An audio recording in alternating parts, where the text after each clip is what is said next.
মার্কিন যুক্তরাষ্ট্রের অত্যাধুনিক MQ-9 রিপার ড্রোন, যে ড্রোন বিশ্বের বহু যুদ্ধক্ষেত্রে নজরদারি ও হামলা চালিয়েছে, কিন্তু সেই ড্রোনই যদি ইরানের নতুন এক রহস্যময় অস্ত্রের সামনে পরাজিত হয়, তাহলে কি মধ্যপ্রাচ্যের শক্তির ভারসাম্য বদলে যাচ্ছে? আজ জানব ইরানের নতুন আকাশ প্রতিরক্ষা ব্যবস্থা আরাশ-ই কামানগির আসলে কি এবং এটি কতটা ভয়ঙ্কর। চলতি সপ্তাহে ইরান দাবি করেছে যে তারা হরমুজ প্রণালীর আকাশে একটি মার্কিন MQ-9 রিপার ড্রোন ভূপাতিত করেছে। আর এই অভিযানে প্রথমবারের মতো ব্যবহার করা হয়েছে নতুন আকাশ প্রতিরক্ষা ব্যবস্থা আরাশ-ই কামানগির। ইরানি সংবাদ মাধ্যমের তথ্য অনুযায়ী এই সিস্টেমটি কেশম দ্বীপের কাছে মোতায়েন করা হয়েছিল।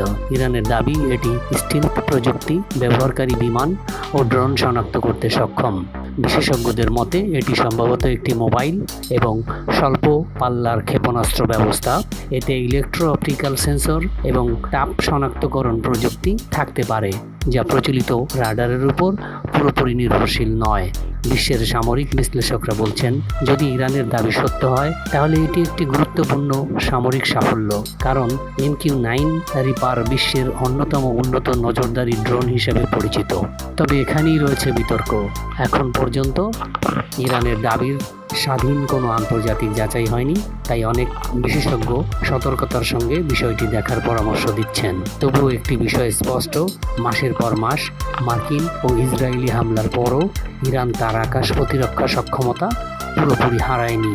বিশেষ করে হরমুজ প্রণালী বিশ্বের জ্বালানি সরবরাহের অন্যতম গুরুত্বপূর্ণ রুট। এই অঞ্চলে নতুন প্রতিরক্ষা প্রযুক্তি উপস্থিতি ভবিষ্যতে বৈশ্বিক নিরাপত্তা ও তেলের বাজারে বড় প্রভাব ফেলতে পারে। তাহলে আপনার কি মনে হয়, ইরানের নতুন আরাশ-ই কামানগির কি সত্যিই গেম চেঞ্জার প্রযুক্তি, নাকি এটি শুধুই সাময়িক প্রচারণা? আপনার মতামত কমেন্টে জানান। ভিডিওটি ভালো লাগলে লাইক, শেয়ার এবং সাবস্ক্রাইব করতে ভুলবেন না।